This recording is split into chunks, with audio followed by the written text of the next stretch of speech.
Hey there, guys. All right, today Blue Jay has uploaded a new video, or well, by the time of recording this, he uploaded this, I believe, yesterday.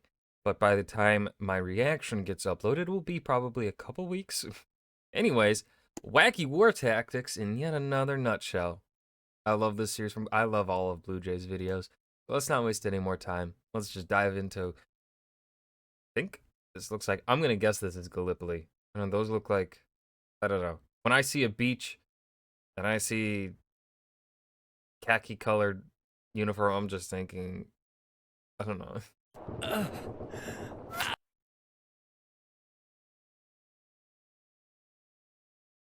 Yeah, baby. Hey there, champ. How's it going?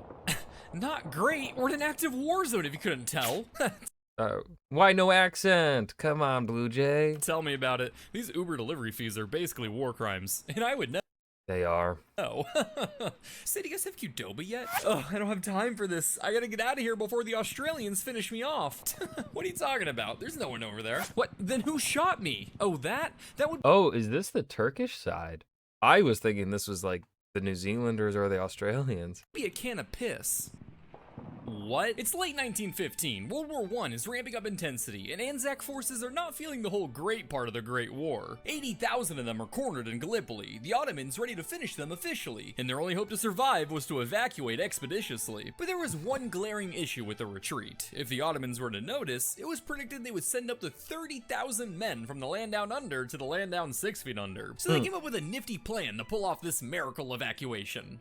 What if they retreated by not doing so, or more specifically, convince the Ottomans that they were still having a grand old time playing in their trenches, all whilst actually scurrying to their comfy metal floats. To help pull off this ghost army masquerade was the wondrous drip rifle. Not that kind. Essentially working from home, but without the Clash of Clans in your underwear part, a drip rifle was a gun that was rigged with a delayed firing mechanism consisting of 2 cans and a bit of string. The top can would be filled with water and slowly drip into the bottom one until Isaac Newton took the wheel and pulled the trigger with a nerd magic of gravity. However, given the fact that fresh water was rather scarce for Anzacs in Gallipoli, there's a non-zero chance that some of these cans were given the old golden shower treatment to operate, making it undoubtedly some of the finest work. Invented by Australian soldier William Scurry, this contraption was used to deceive the Turks into thinking that trenches were still occupied while over 80,000 men were evacuated from the peninsula. 2 ration tins were positioned one above the other. The top tin was filled with water and once punctured, slowly dripped into the lower tin. Once the lower tin was full, it caused the weight above to fall. Okay, I don't remember this actually. I remember the trickery aspect of the Gallipoli evacuation in the Great War series that we watched, hosted by Indian Idol. But I don't remember him talking about the drip rifle. Maybe it was like a side note thing, but also it was a long series with 200 plus episodes over the course of 2 years. So, been a while. Work ever graced by Australian hands, other than yours truly. Therefore, after the rear guard set up No fucking way. Wait. this work ever graced by Australian hands, other than yours. How the fuck? He got to meet. I'm jealous. Truly. Therefore, after the rear guard set up a bunch of these with dummies and smoked a platoon's worth of cigarettes each to make the trenches appear full of men, or trains, they were able to safely evacuate with remote gunfire masking their withdrawal from the— Why not just light this cigarettes and then put them down? Well, I guess that doesn't make the smoke rise as effectively as someone smoking it and puffing it. the Ottomans, who were none the wiser. But anyway, that is a Tarantino amount of blood behind you, so one could say, you're in for a bad time. Today we're learning about wacky war tactics, Yay. yet again. Yippee! No animals were harmed making this video. Huh. Unless you count porting the fan. I watch you while you sleep. Good. Like it? Or at least I could be with the new limited edition Blue Jay figure. I just couldn't get my fix of breaking and entering last time, so I barged back into the U2's lab to cook up this dashing little scallywag. Complete with a That is a neat tricorn little hat, figure, bandana, and cannon, this vinyl figure is perfect for all your whimsical pirate needs, and definitely does not contain a radio transmitter. It took a few prototypes to get right, finding the right orphan meat is hard after all, but nevertheless, we were able to come up with a stunning swashbuckling Blue Jay to honor the channel's pirate phase earlier this year. U2's gave me complete creative input over not only the design of the figure, but the box design itself, meaning every crack, crevice, and vaguely threatening language was strategically crafted by yours truly. I didn't think they'd let me say this. Those wonderful U2 servants really went all out with this one, and it's honestly the second coolest thing I've ever received after your mom's number, but it's only available for a limited time, so if you want to complete your Blue Jay U2's jar collection or send me even more videos of you torturing my merchandise, click the link in the description to snag yours before it's gone forever. And now, back to the video. Now, in my last installment, I talked about how the Persians defeated Egypt at Pelusium by using cats, a story with shaky reliability the others rightfully called me out on. That thumbnail was a joke, by the way. Since then, I've redoubled my... I know one of you was telling me to watch that, but I just feel like that wasn't... I understand that it was, obviously in the context here, I understand that it was about Blue Jay getting the Battle of Pelusium wrong. Like I just feel like, I don't know. I've never watched a call-out video like that before. Since then, I've redoubled my efforts into verifying the accuracy of stories and disclosing when their reliability can't be fully determined. Ancient history is always a blurry topic after all, and while this first story takes place around the same time as the Battle of Pelusium, the tale of cat warfare was first reported 700 years after the fact and only comes from a single source. Today's story has two. Ancient China. I love that. The spring and autumn period, also known as history's first battle royale, with something like 200 states vying for power, including the Chi, or the fancy Chi, or the letter E. When they weren't competing for a name that sounded the most like a Pokemon with brain damage, they spent their time kickstarting many major philosophies, such as Confucianism to guide people on morality, or Taoism to guide hippies on their first tattoos. But above all, these Chinese states enjoyed their art, like war. The Art of War by Sun Tzu was potentially written during this period, a military text made famous for its revolutionary tactical advice like give your soldiers food and think before you move. This priceless knowledge was studied by Helu, the king of Wu, who utilized it along with the legendary man himself to squad up and wage wars, cranking 90s on his neighbors trying to clutch that dub. And the next stop on his way to a victory royale was his demure neighbor down south. I did it. But at what cost? Upon hearing of the death of its leader, Helu seized the opportunity to wage war on the state of Yue as it was transitioning to its new king, Goizhun. So with their crosshairs set, the state of Wu prepared for their invasion. Alright boys, before we go, let's just check our little manual here. Food. Make sure to bring food, guys. Genius. Of course. I love swallowing objects. And it looks like we need something called fire. Fire? What that? Oh, it like air, but when angry. Oh. Yeah, oh, you mean bad touch. Excellent. And we also need candy for every soldier. Wait, this ink is fresh. Who wrote this? Maybe it's a new update. While being invaded by the local superpower with a military influence. Okay, in defense of Sun Tzu, right? And I totally understand the memes about it because it is it definitely feels to us very much, yo, soldiers need this thing. But also, I think the way I look at it, and of course, I don't know if we can say for certainty this is how it was, but the way I understand it, right, generals in this period of time in China, even though they had their, like, Taoism, Confucianism, legalism sort of dealio. Actually, would they have had legalism by now? Was legalism a theory thing or whatever the fuck, a following form of government in China by this period? I don't know. Art of War was written for the generals of this specific time period because they were all nobility, and nobles, kind of wealthy people, lack common sense a lot of the time. Right? Things that just seem... They have this just... They expect things to be a certain way because they don't know how life is any other way. And so, like, hey, troops need to eat, right? Troops just don't have food. You have food because you are a rich man. You are man in power. The troops don't, right? That's the way I look at it. No clue if really that's like the context of in which it was or the why it was written, but Influenced by one of the most legendary generals of all time was a less than ideal way to celebrate a new promotion, Goijan was nonetheless determined to resist. But fighting such a renowned military required some cunning, it required some wit, it required a cutthroat mentality. God, is that a Stormlight Archive reference in my Blue Jay video? Nerd. Wait, that's it! Taking my advice a bit too literally, in one battle, Goijan, quote, sent 3 waves of convicted criminals toward the Wu front lines, where, with a great shout, they proceeded to cut their own throats. Now, different sources claim that they were actually soldiers willing to die instead of criminals, but either way, the goal here, other than giving me content, was to leave the Wu forces stupefied and intimidated. However, I can see this plan easily backfiring.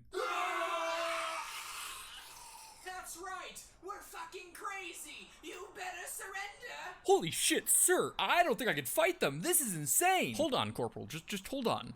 What's a corporal? Oh my god, that's insane! Haha, that it is! Could you imagine how scary it would be if they did that again?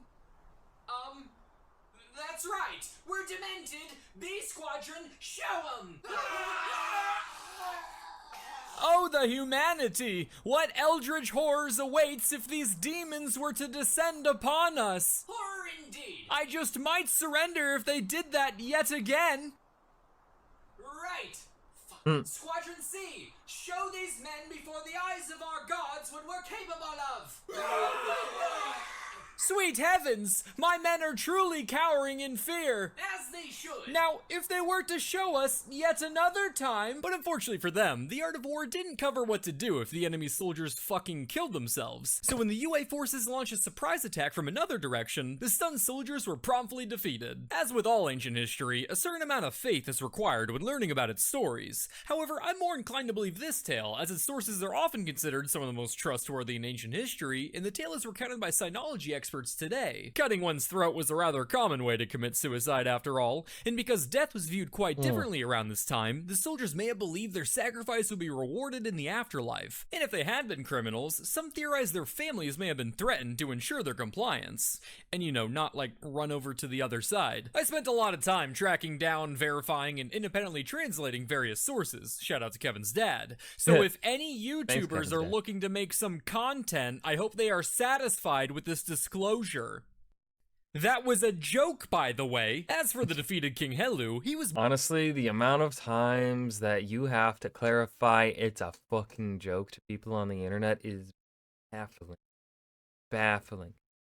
Like, now, here's the thing. For those that are not native English speakers, I understand, right? Sarcasm, a lot of humor tends to be sarcastic, especially mine. So if you're not a native English speaker,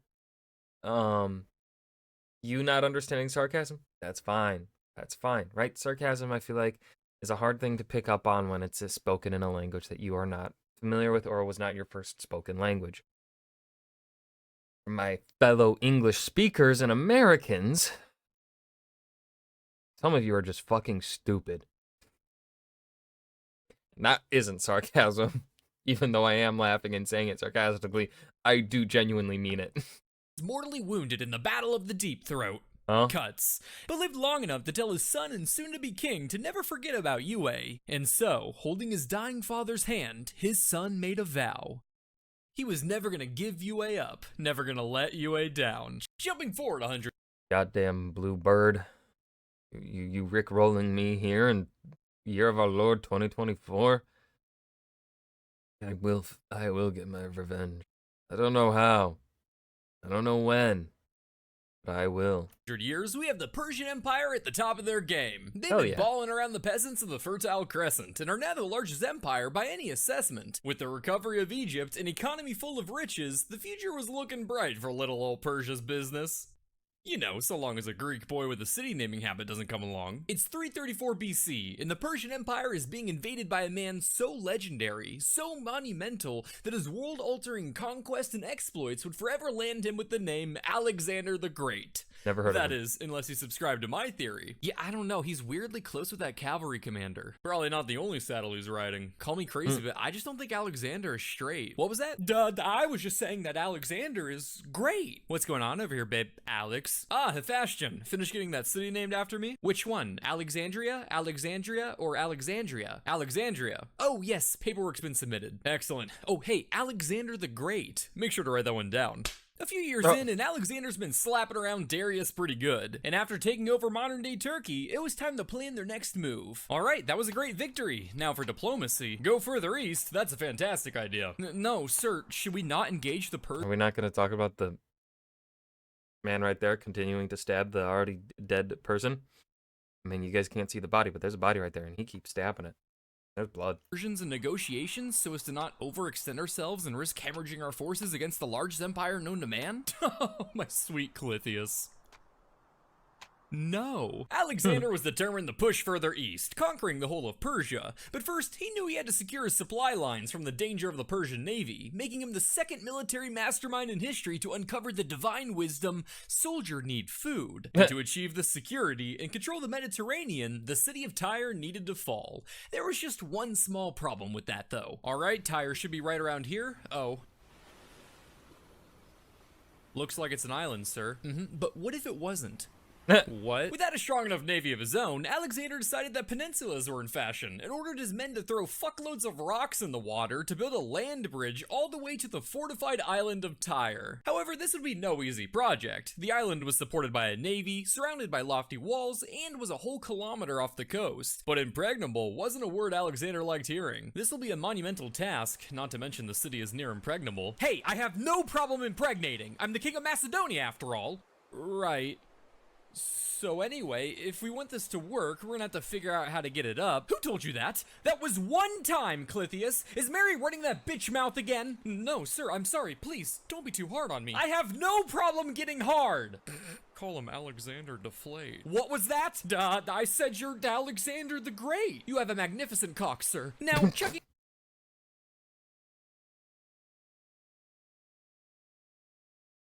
Sir, your dick. It's fantastic, don't worry. Enough rocks in the ocean to build a causeway wide enough to shove multiple siege towers out towards our great lord Cthulhu is quite the exhausting task. But luckily for Alexander, there were plenty of local hands perfectly capable of carrying rocks nearby, and they were just too excited to help. All that's needed now is a bountiful supply of rocks.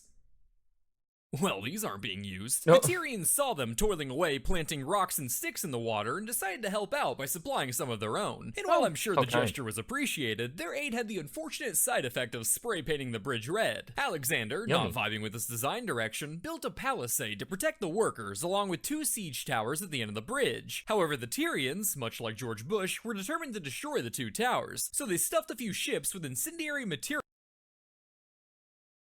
God damn it. God damn it. And crashed them into the structures, burning them to the ground. But Alexander was rather skeptical of this. Triremes can't melt wooden beams after all, so he decided to Oh my god. build yet another, even wider causeway from a second location on the mainland. And why shouldn't he? I mean, the volunteers are practically boiling with excitement after all. Surely he couldn't fail this time. We are talking about the mastermind that solved the Gordian knot. So this is the Gordian knot? It's impossible to untie. Oh, impossible, you say? Yeah, it has to be. It's holding a suspended load of concrete over an orphanage. So you're saying it'd take a true hero to untie it, huh? No, ideally it should not be messed with. Oh, sweet Jesus! Yeah, Aristotle was my teacher. But a bridge wasn't gonna be enough on— Yeah. I mean, I'm pretty smart too. Yeah. Name's Alexander. I'm a Chad. I go to Chi Alpha. I'm part of Chi Alpha Beta. Don't know if you heard of that frat. They're kind of, you know, niche. I can't do frat bro voice. On its own, Alexander needed ships, lots of them, and luckily for him, he had just captured a bunch of Phoenician cities with naval fleets just sitting around collecting dust when they could be collecting skulls. So he rounded them up and brought them to the island. The siege dragged on, the Macedonians slaving away with naval protection, while the Tyrians provided them some public theater with volunteers from the audience. Things would eventually come to an end when the Macedonians overwhelmed the Tyrians by attacking from both man-made land and sea. And finally, after the great Alexander gloriously conquered the city, cementing yet another story in his legacy that would sculpt the cultural transcending legend of a truly magnificent man, he was able to stand tall atop his prize.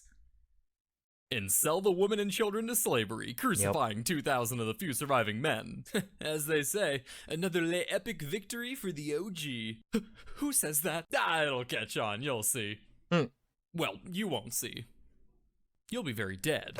Only the citizens taking shelter in a temple were spared, including the king of Tyre himself. As for Alexander's 7-month rock stacking project, the remains of it are still visible, and centuries of sand accumulation have terraformed the island of Tyre into the peninsula of Tyre, one of the oldest continuously inhabited cities in the world that you could still visit to this day. Damn. Well, maybe hold off for now. We are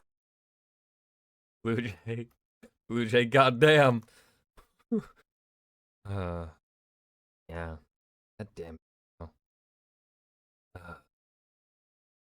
think I can get in trouble for saying that. Oopsie. We remember the Cold War as that funny half-century period where two halves of the world edged each other to see who would splooge plutonium first. But while today we know both sides ended up being true long-lasting kings, the Brits of the 1950s weren't so sure and needed to develop some contingency plans in case the hammer and sickle came a-knockin'. But how does one stop the LeBron of steamrolling through Eastern Europe from doing just that? Well, luckily, the puzzle of keeping big groups of people out of big chunks of area while also assisting with hell's underpopulation problem had already been solved. Landmines. Only problem was, landmines were kind of lacking pizzazz. That was last decade's fashion after all, so how does one jazz up this concept with a taste of the 1950s trends? Introducing Operation Blue Peacock, which was renamed from Blue Bunny, which was renamed from Brown Bunny. Really doing everything they can to avoid a Warner Bros. Lawsuit. Blue Peacock was a project to develop a nuclear landmine with the goal of putting the first Soviet man into orbit. The plan was to bury a bunch of these in an area so uninhabitable and undesirable that nobody would mind it getting destroyed and irradiated. You know, somewhere like Germany. This way, if the Soviets were to invade the Iron Curtain, their advance would be halted in their tracks with some atomic confetti, blanketing the area in enough radioactive fallout to prevent enemy occupation. This 10-kiloton nuke, weighing 7,300 kilograms, would be buried 35 feet deep and blast a crater 640 feet across. To help visualize, that is a bomb weighing 780,302.73 gumballs with a 100 billion gumball yield, buried 420 gumballs deep, and exploding a 7,680 gumball wide crater. With how big these puppies were, you weren't exactly able to litter a whole minefield with them. Okay. Well, I mean, if they wanted to do that now, I think technology has advanced enough to where you can make a nuclear yield in a much more compact device that it could be a tiny mine, which I'm sure the war people of our time have already developed that. They just don't use it because that's a can of worms that we don't want opened. So they had to choose their locations very strategically. Alright Vlad, it was a good day one, but I'm thinking we set up supply depot before pushing on. This looks like a good spot, so let's— Hey! A little more to the right! Of course, these landmines couldn't be pressure activated, not unless we wanted some kid playing hopscotch to step on a crack and break the sound barrier. So instead, they were designed to be detonated either by wire or by an 8-day timer. And to prevent anyone from being too nosy, it would also detonate if it was tampered with by any passing Russian soldier and or curious child. There was just one problem with this plan. With the bomb being 35 feet deep in German soil, cold winter temperatures would prevent the electronics from working properly. So those lab boys back in the UK had to come up with an idea so ingenious, so brilliant, that they could keep their bomb internals safely warm for 8 whole days in the field until detonation. Congratulations on your new appointment, Dr. Pecker. Our team couldn't have selected anyone better. I'm just happy to be given the opportunity. After 8 long years of higher education, I'm excited to finally be able to pay off my loans and provide for my wife and eggs back home. The job market is tough for my kind, as you can imagine. Well, I can assure you we don't discriminate here at Fort Halstead. We only pick the best candidates for the job. I'm glad to hear that. So, where's my office? Oh, just right in here. The Brits' genius idea was to stuff a live chicken in a nuclear landmine to keep it warm with good old-fashioned body heat. They planned to give it enough food to prevent it from pecking at wires and keeping it alive for at least 8 days before it was sent to the Shadow Realm. Truly a device only conceivable by the West, as pumping a KFC meal full of the entire electromagnetic spectrum is nothing more than the final evolution of ultra-processed meat. So with 2 prototypes built and 10 orders in the horizon, all that was left was to put their cock-filled plan into motion. Yeah, so we'll just kind of spread them out around here. Ben, will this be a problem? Only if you're invested in local real estate. No, they'll be quite dead. The Brits chickened out of the project once they remembered that nuclear fallout was famously unpredictable and could drift towards what I guess you could refer to as people. Blue Peacock was kept secret until it was declassified on April 1st, 2004, leading many to believe that shoving a Popeyes combo and a nuke had to be an April Fool's joke, to which the head of education at the National Archives responded, "The civil service does not do jokes." While trashing a project that spent 4 years in development sounds like a complete waste of time, they did find a way to salvage this at the end of the day. All that hard work designing and developing a wacky weapon prototype would end up fueling Britain's other favorite hobby: filling museum basements. Wacky War Tactics Part 3, 8.1452 out of 10 stars. Okay, and that was Wacky War Tactics in yet another nutshell. Blue Jay did it again with another fantastic video. I don't really have anything to add here at the end. I hope you guys enjoyed this as well as I did. Remember to hit that like button and subscribe for more. And I will see you guys in the next video. Peace.